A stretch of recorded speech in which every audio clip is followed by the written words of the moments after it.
Magandang umaga, magandang hapon, magandang gabi mga kaibigan, mga kamamis at kadadis. Ayan, nanguha po tayo ng dahon ng malunggay.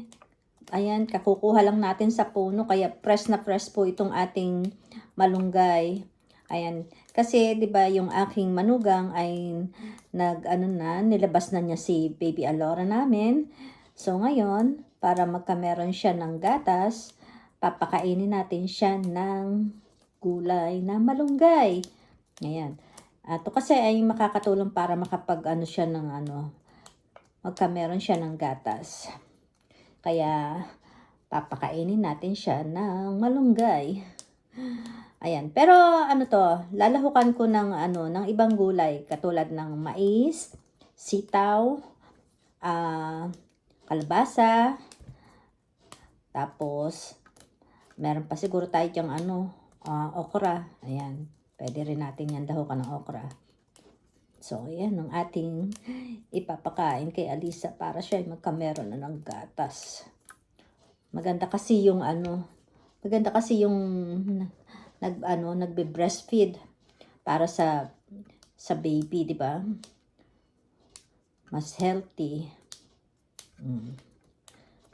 Kaya buti na lang meron tayong tanim na malunggay. Kaya eto, bagong pitas lang natin tong ating malunggay.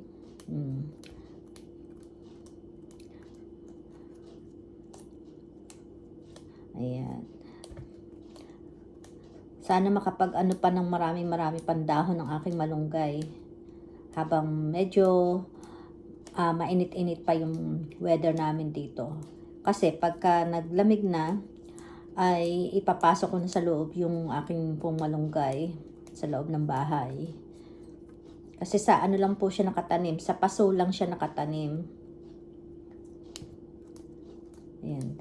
Pero dalawa naman siya dalawang puno. Yun nga lang, aanuhin natin para makapagdahon siya na makapagdahon at magamit ni Alisa.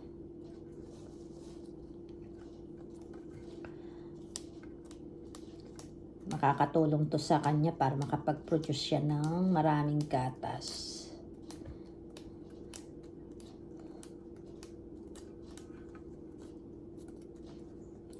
Para healthy ang ating apo. Nakatuwa nga siya kasi baby pa lang siya pero ang laki niya kasi 8 pounds siya. Kaya medyo malaman na si Baby Alora namin. Ngayon, papaanuhin namin siya ng mga healthy na pagkain para lalo siyang malusog.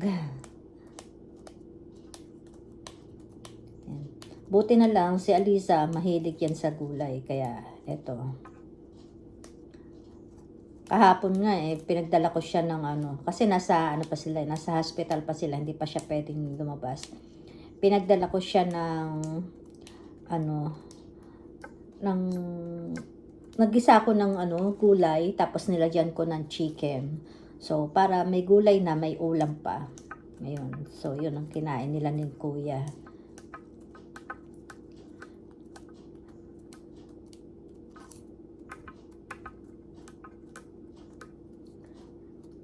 Ayan, buti na lang, madami tayong dahon ng malunggay.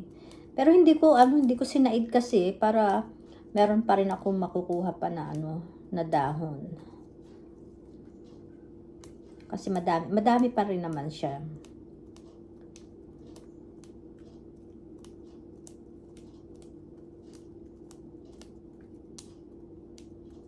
Yeah.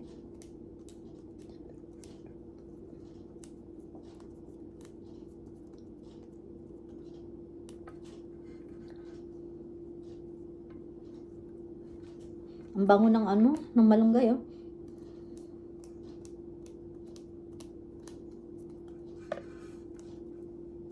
Sayang nga lang kasi hindi pwede yung malunggay iwanan sa labas.